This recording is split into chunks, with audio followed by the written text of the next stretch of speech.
Hey everyone, welcome back to another vlog. We have another good weekend, Friday, Saturday, and Sunday. And I wanted to bring you all along this week, just kind of, you know, get back into the groove of things. But today is Friday, and it is actually going to be a very fun Friday because I have a meeting in about 2 hours or so with my manager to go over my Forbes 30 under 30 application. I kind of want to document as much as possible throughout this process because I've seen a lot of videos and a lot of interviews of like people who are on Forbes 30 under 30, but also how to get on the list, their experience, the whole thing. And I will say it is extremely hard to get on that list. You can't pay for it. You can't bribe people. You can't like do a lot of different things. And of course I already knew that because Forbes is a very prestigious like company, brand, magazine. And so I would think that I would be worthy to be on the list for a number of reasons. I've raised over $200,000 for Hope for Haiti. I've done a lot of really good collaborations with brands that have gotten over tens of millions impressions on social media in the past 10 years. I've done a lot of different things, and honestly, I would not have all these amazing opportunities if it weren't for you all watching my videos on this vlog channel, Instagram, my main YouTube, Twitch, just overall interacting with my content really made a difference, and I 100% am grateful and thankful for you all for like just being kind individuals every single day. But I'm gonna have that meeting and hopefully we can like consolidate and finalize the application and then get that submitted and out the way.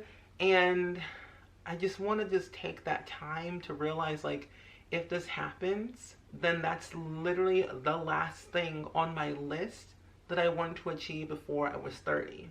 And I don't know if I've ever said this in a vlog, or I know I've said it multiple times in like streams and maybe in a different video on my main YouTube, but I don't think I've explained it here. But when I was in 8th grade, as we all know, in the US, at least in the US in 8th grade, after 8th grade, you go to 9th grade and you're starting your high school journey from 9th grade to 12th grade. And they always said that those 4 years of high school, you have to make something for yourself to achieve greatness, if that makes sense. So I had this mentality that, you know, I'm in 8th grade, I'm about to graduate junior high, go off to high school. In these 4 years, I want to do something memorable and exciting that will not only help me for my future, but also things that will help me personally for like self-confidence, wanting to change my life in a better way, help other people. And I was made on this earth for doing two things: entertaining people and helping others. And that's what I'm gonna do for the rest of my life, because I feel as like a person who is having this platform, I want to do something good with it at the end of the day. So I fundraise for charity, I entertain people, at least I think I do, with my delulu-ness in YouTube videos or streams or even like Instagram and TikTok content. I really wanted to like take those like 4 years of my life to make it significantly exciting. So I've done show choir, I've done musicals, I've done plays, and that's what I wanted to like do. And on that bucket list, I had said, I want to achieve all these things before I'm 30. And I don't know, I guess like back then in like 2009 and 10, people thought, ooh, when you turn 30, you're officially old. So like mid 2000s, that was the mindset people always had. Like when you turn 30, you're officially old and you can't do anything else. You're a full-grown adult. So I was like, okay, I'm gonna be this person who I wanna do all these really amazing things and like still be young and useful, you know? And now people are like, you know what, 30 is the new 25 or the new 20. And I'm like, okay, cool, exciting. So I said I wanted to perform at Carnegie Hall. I wanted to be in show choir for all 4 years. I wanted to be in magicals. I wanted to go to college in a degree that I was passionate in, which at the time was music. And I later on switched my major to like graphic design and UI UX design, which I have my degree in that now, which is great. But I also wanted to travel the world and like really focus a lot more on my YouTube channel and really make that something, because I loved Sims and I also said I wanted to direct something. I wanted to write something. Like, I wanted to do a lot of different things. I even said I wanted a house before I was 30. And I also said I wanted to be on Forbes 30 under 30 before I was 30, because you can't get on the list if you're 30, but you have to be under 30, if that makes sense. So everything came true on that list. I kept marking it off as I go, like in my mental list, because I don't know where I put that list initially. Either I wrote it in a document or I had it on a piece of paper and threw it away by accident. But I knew I wrote it somewhere. And I still remember it till this day, because I remind myself, okay, there are things that you want to do before you're 30. Some things were like, I wanted to apply for Juilliard. That school is insanely hard to get in, so I didn't do it, because, I mean, the mentality was like music, music, music, dance. I still love the arts. Don't get me wrong. I love the arts. I will always support the arts. The arts are literally in my blood. I will never forget that. But anyway, today is Friday and I have a lot to do before my meeting. I still have to like write out some notes for it. But before we do that, I felt yapping for at least 8 minutes or so was very much needed for me and maybe for you all. So I hope you all enjoy those yapping sessions, if you will. But if you haven't heard the news on Twitch or other places, I am retaking piano and voice lessons, and I've been taking them for about, I think, four weeks now, I'm pretty sure. But my piano teacher said, hey, here's a piano that I suggest that you should buy at home so you can practice at home with these lessons when you come back each week. And I was like thinking, okay, that's a good idea. I don't want anything too pricey because I don't got a lot of space. And plus, you know, I just need a little something. So I bought a piano on Amazon a couple days ago, and I want to put it together so that way I have it up and can test it out and see if I like it. If I don't, I can return it and buy a different one. Because, you know, online purchases, you never know what you're going to get until you get it.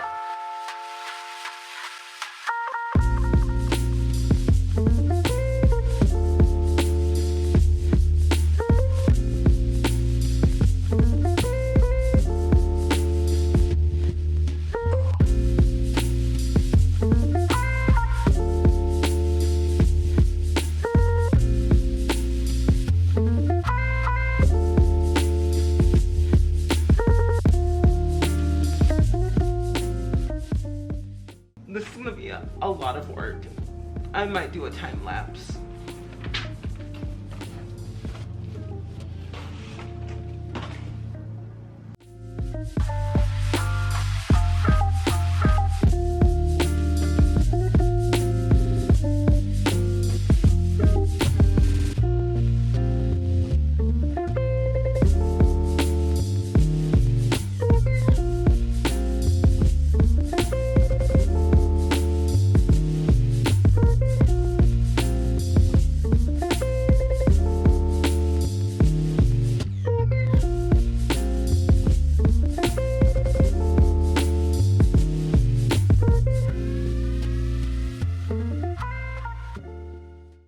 Oh, okay, I see what this is. This dial changes the volume in this bus is so loud. The volume in this bus is astronomical.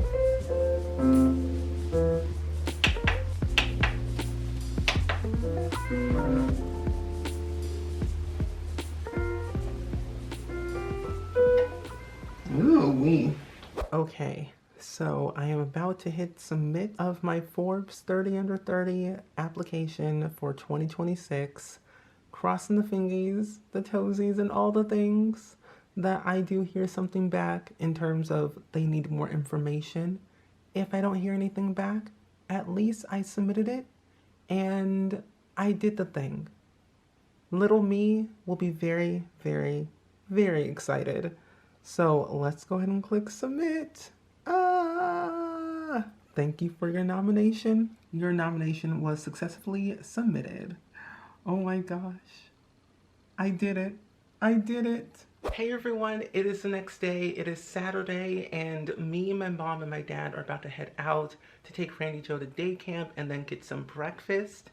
But I will say I woke up at a very decent time 7:45 to 8 o'clock in the morning, took a shower, got dressed, took some trash out, and now we're just kind of relaxing because it is cloudy outside, but we're gonna make the best of it. I have my writing workshop today, 4th week, which is great because we only have 6 more weeks left until the workshop is over. But last night, I spent some time in my bed, one, to read my book, and I'm getting very close to the very end, and I'm very excited, but also nervous at the same time. But I also started writing a little bit more of my book that I started. I don't really have a title for it yet. I know the synopsis of like what it's all gonna be, characters, locations, all that fun jazz, but I don't have a title yet. I'm just kind of writing for the sake of writing and putting all of my thoughts on a page so I know that I have it. So I'm gonna try and present that to the group and get some feedback, see what they think, give me some notes, what can I change, what can I add, little things like that. But also last night, that I think I did film, I set up my keyboard last night, which is very exciting, and I'm hopeful that I'll be able to play a little something something before we go. And I think, you know what? I might be able to play a little something on the keyboard. It's not the best because I'm still like learning how to replay the piano. I have a little book that I got from my piano teacher that I'm gonna try and play. So take it with a grain of salt. It's like a little mini concert, if you will. So on today's concert agenda, we will be playing Yankee Doodle. If you've heard the song, don't judge me. If you haven't, I'm sorry. I'm a beginner of 7 hours of piano lessons. So good luck and enjoy the concert, my friends. I will mess up, trust me. Believe me, I will. So let's see.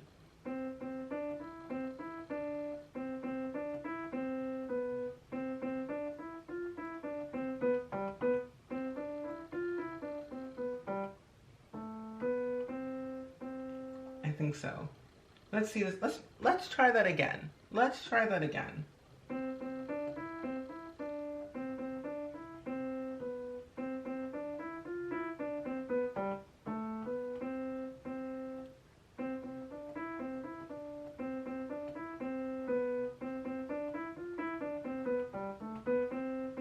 I did it. I think. I'm gonna try it again.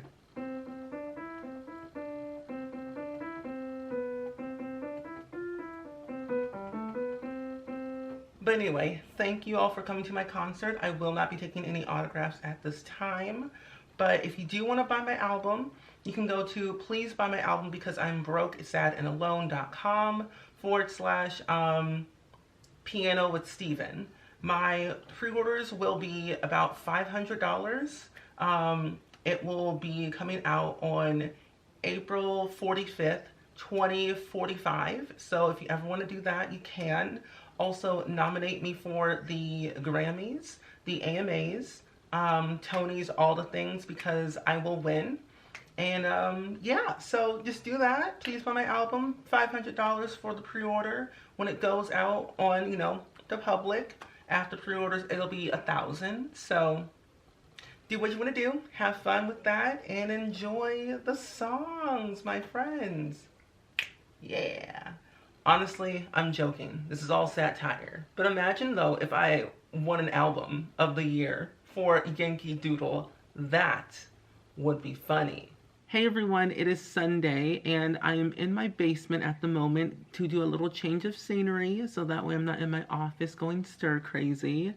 I believe the last clip y'all saw was either me in my office or me taking a walk with Randy Joe, which I know I did, but I wanted to just kind of get outside, get some fresh air, some exercise, and then come inside to start writing some postcards from our previous charity fundraiser for Hope for Haiti, so that way I can get them all shipped out this week so I can start working on the St. Jude ones and can get those done and shipped out. But I have about 12 postcards for the Hope for Haiti one. And as of right now for St. Jude, I have about 25 postcards, I would say, which is not bad. That's a lot of postcards. I like to always do postcards every year for our charity fundraisers just to say thank you and I appreciate you and thank you for supporting the charity fundraiser, especially allowing me to do what we do every year, especially in April and May and also in February. But either way, let's stop the yapping. Let's get some stuff done, and we shall get this ready to go.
Hey everyone, it's the next day. It is Tuesday, and I thought it'd be really fun to do a little Q&A section of the vlog to kind of answer your questions about my experience on set of Chicago Fire. I don't have too many questions, but I will try and answer them to the best of my ability while we do some baking of some muffins before my next stream later today. But I thought, why not? I haven't done a Q&A video in I feel like 5 or 6 years now, and I feel out of practice. So if I flub up some words, just know I'm new. I think this is actually my second or third Q&A video ever in my entire history of doing YouTube videos. Nonetheless, the first question that I have is, what process did I go through to get the part? Now, if you haven't seen Chicago Fire like at all, what are you doing? But I have been a big fan of Chicago Fire my entire life since the very first season. And of course, I've watched episodes and binge watched episodes as time went on. But I have an agent, and they are Baron Entertainment based in Los Angeles, but I am signed with them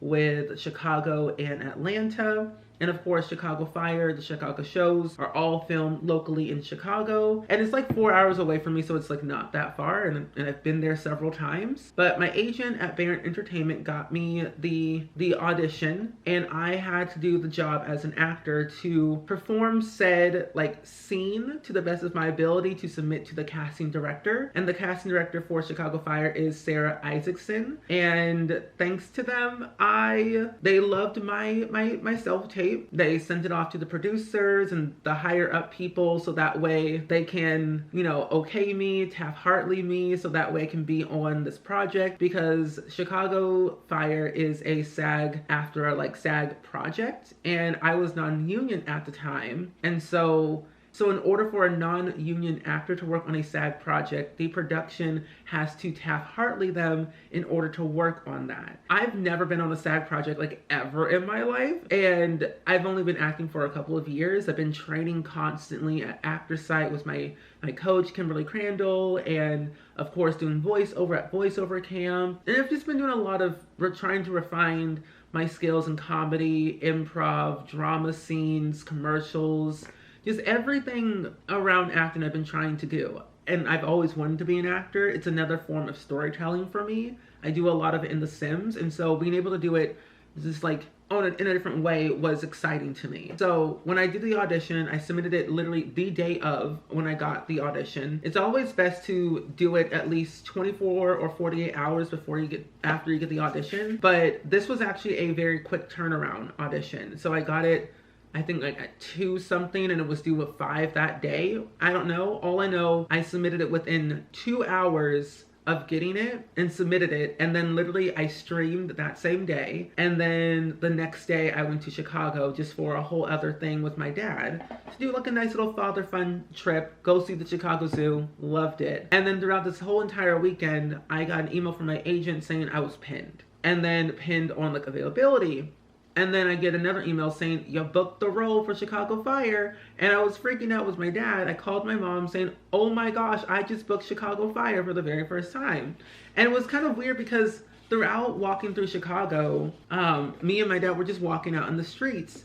And we just kept hearing like, you know, like ambulance trucks just like driving around with their siren on and whatnot. So it was so odd. I'm like, something's happening. Something's going on. I mean, in real life, sure, something was happening.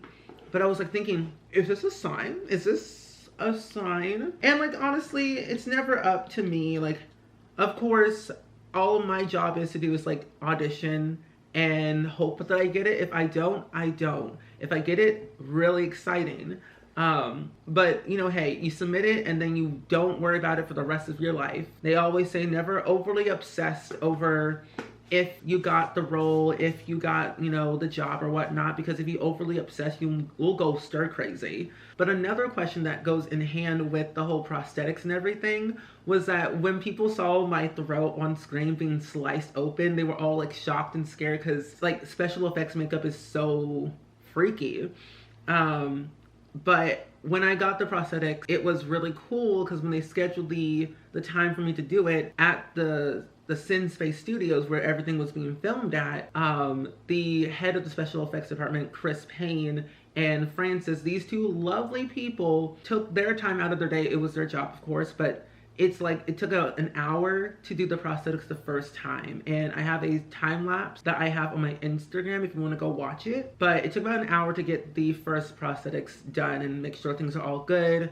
I come home, they say they need to redo it, and then I go back in the next couple of days to do the second, you know, retouch up, redone of the prosthetics, and then it was good. And so it didn't take that long. It felt very like, I didn't feel claustrophobic. I didn't feel uncomfortable. I felt wonderful throughout the entire thing. I think doing a new experience of something that I've never done before is always so thrilling for me. And even if I feel uncomfortable, I'll say something, but I was fine. I was great. Sure, it took some time to wash off like the stickiness from the prosthetics, but I ain't complaining. I'll do it again if I have to. If I have to be in a full body special effects prosthetic, I don't care. But I did get to talk to some of the other actors on set. I only got to talk to one in the trailer while doing the on set makeup, and her name is Jocelyn, who plays Novak in the show, and she was in the scene with Hanako Greensmith, and they were also playing Violet. So Violet and Novak were like the 2 series regulars on the TV show, and I got to talk to both of them. We practiced a scene together. I mean, my character didn't really have any lines per se, but I was booked and credited as a co-star, which that means 5 lines or under. If anyone that does not know what a co-star is, that's what it is. But we helped the story like progress further. So I played a very significant role without having to say words. And if you watch the episode, you can definitely tell my character had a significant role in helping the storyline go even further. And I feel very happy that I was a part of that, you know, that journey. But it was pretty easy. And of course, Brittany Young was also who played Carla in the show. And she was the one that found me in the bed. And I didn't know this at the time because I think Brittany Young, this was her very first time on the Chicago set, to my knowledge, because I looked her up on IMDb, as one does, because I just want to know who I'm working with. And I saw that she played on this Netflix TV show as a series regular called Glow. And I've never seen it because I just didn't have Netflix at the time when it, you know, it aired. But that was like another person who was on set as well. I will tell you, they are very funny people. They are so nice, so welcoming. And they all were like so kind that it was my first ever SAG project. And even though I've been on set before of like other projects, this was like my very first like big thing, if that makes sense. But I really enjoyed it. I really enjoyed being on set. So like no bad vibes at all. And what I found out, since we are all simmers here, if you play The Sims, good. But what I found out is that Hanako Greensmith is a simmer. Plays The Sims whenever they have the time to play The Sims. They know The Sims. And that's all that I needed. I always say if I can find one simmer in the wild, then I'm good. I'm Gucci.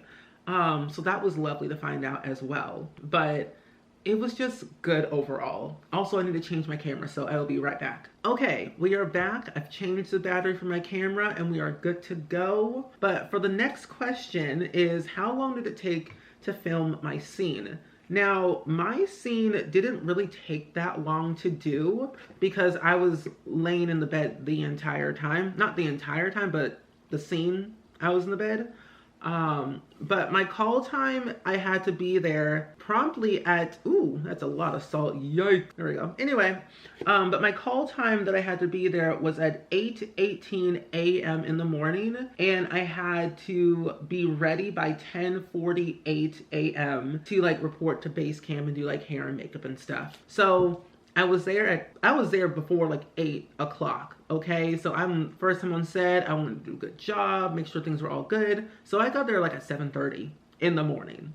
I was up way before then too, but I got there around like 7:45, I would say. And then of course I was in my trailer, and I'm doing a trailer tour. So if you haven't seen that, check it out. It's on this channel if you want to watch it back. But I was in my trailer for a while, and that was very fun and very nice. And then, of course, I went to go get my set clothes on and then make sure things were all good with that. And then, of course, go into hair and makeup at base camp, where I met Chris and Francis and Jocelyn and all the other people as well. And it was really fun. It was very, very cool.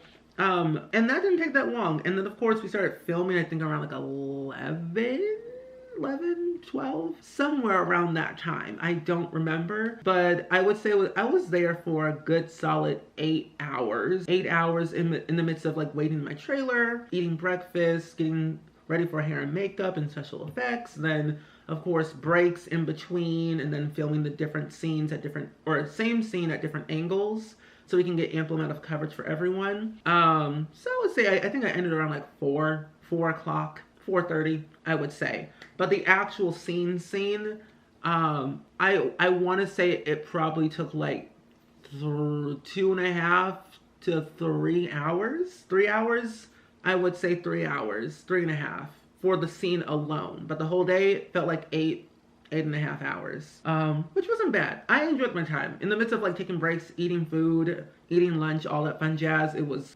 stellar. No bad vibes at all. Now, I will say, being on set for the very first time with, you know, a sad project, I learned a lot. I learned, you know, take your time. If you ever have any questions, never be afraid to ask, because I am what you call a people pleaser.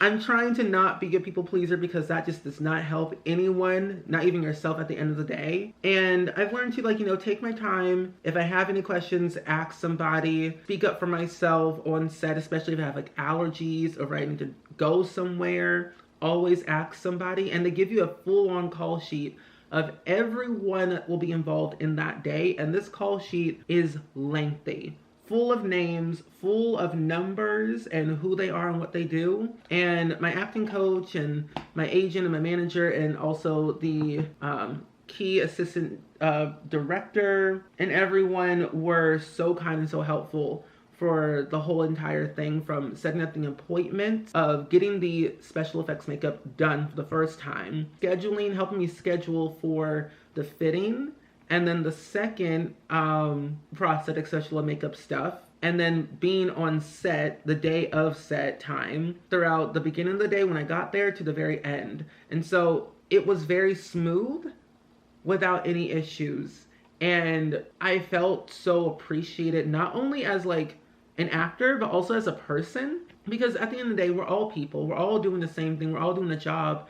And I'm so beyond grateful that I get to do this as a profession, but also do this as someone who has loved the shows for so long and loves storytelling. And it's just really nice just to be a part of something special, especially the Dick Wolf universe. As I always say, the DWU, Dick Wolf universe. We have the MCU, we have the DCU, we have the DWU, we have other things. And without spoiling anything, I just have to say, take it all in. Take it all in. So if you ever wanted to like really become an actor and like really understand everything, take acting classes. Take acting classes wherever you are at. I personally take all of my acting classes online because personally that's all I can physically do with the schedule that I have. And I will leave a link to a couple of resources to acting schools, courses, classes that I have taken personally, like Actor Site, Hollywood Winter Circle, voiceover camp, and especially like if you live in a state that has like a big market, do your research. I live in Illinois. I found my things through the SAG-AFTRA website and going through that of like finding SAG agencies to apply for, and it's helped me. And my acting coach, Kimberly Crandall, has helped me for many years and helped me get my first manager from AE Talent, Albert. Wonderful, wonderful manager.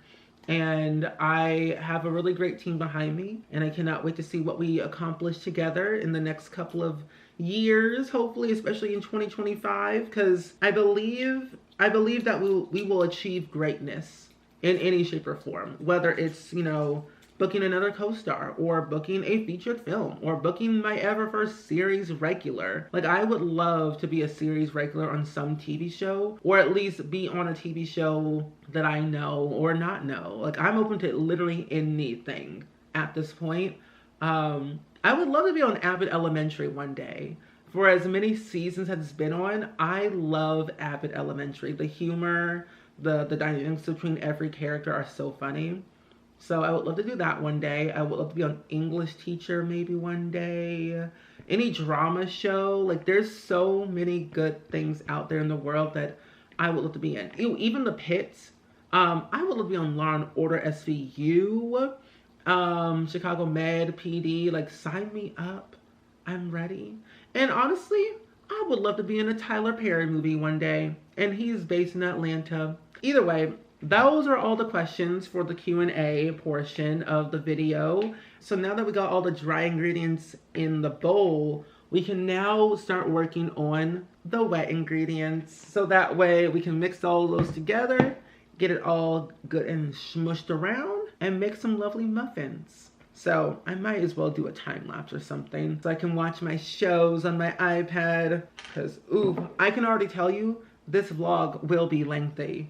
That is for sure, because I will be doing another vlog most likely tomorrow to prepare for a trip that I'm doing this week. I'm going to DreamCon this week, and I don't know what I'm doing there, but I'm being flown out by a company, and I will take you along with me throughout the entire process. So, good things are happening, but I don't know what it is.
bye.